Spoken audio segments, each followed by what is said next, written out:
Assalamualaikum warahmatullahi wabarakatuh. Perkenalkan, nama saya Firda Noviandini dan di sini saya akan menjelaskan tentang memory management.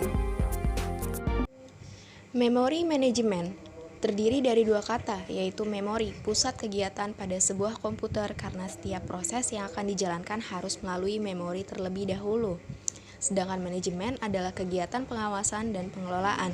Jadi, memori manajemen adalah kegiatan pengawasan, pengelolaan, penggunaan memori pada saat komputer aktif.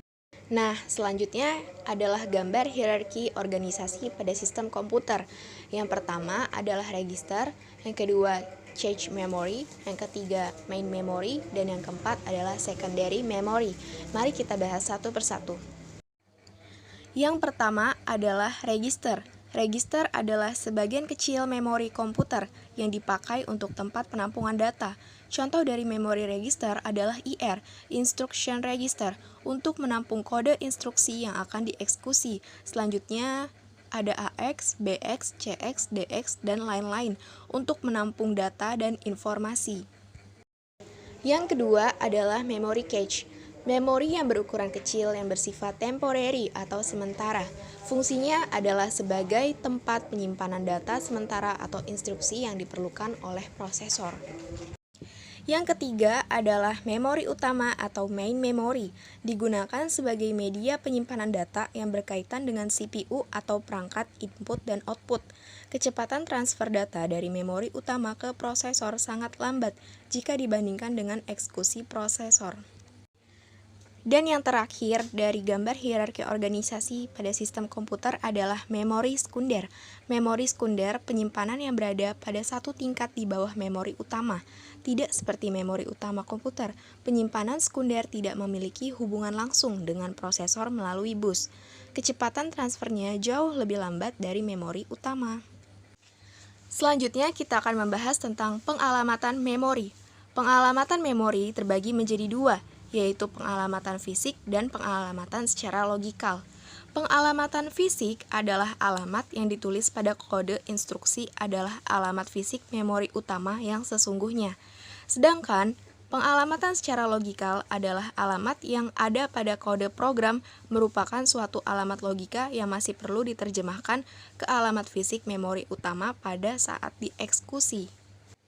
Selanjutnya kita masuk ke manajemen memori dengan konsep address binding. Cara instruksi dan data yang berada di disk sebagai file executable dipetakan ke alamat memori.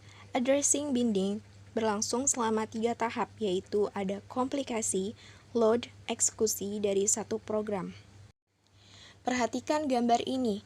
Semua simbol search program dan object model akan dikomplikasi dan di-linking diterjemahkan sesuai dengan alamat acuan absolut dan diubah menjadi L-binary atau relocatable load module dan diterjemahkan lagi di loading menjadi L-memory atau file executable.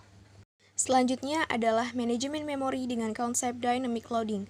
Dynamic loading merupakan suatu routine tidak di-load sampai dipanggil. Semua routine disimpan pada disk sebagai format relocatable load.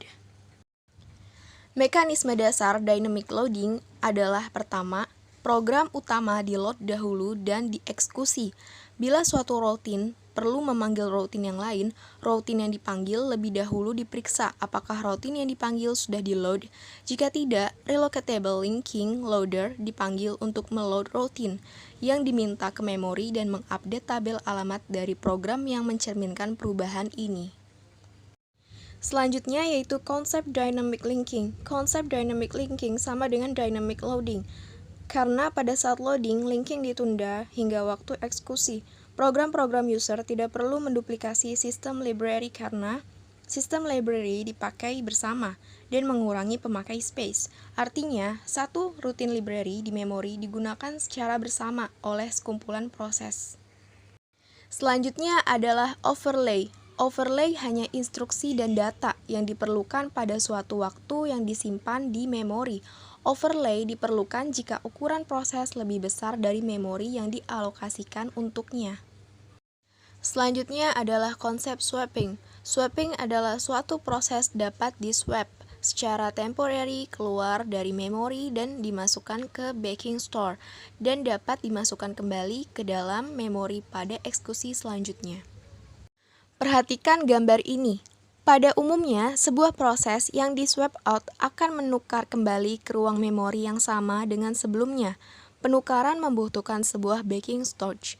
Backing storage adalah disk cepat yang cukup besar untuk mengakomodasi kopi semua memori image pada semua user, menyediakan akses langsung ke memori.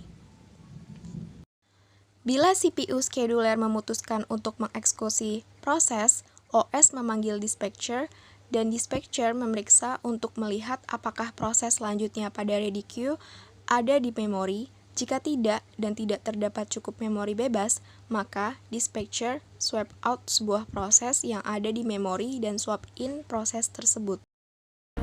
Sekian dan terima kasih, kurang lebihnya mohon maaf karena kesempurnaan hanyalah milik Sang Kuasa. Wassalamualaikum warahmatullahi wabarakatuh.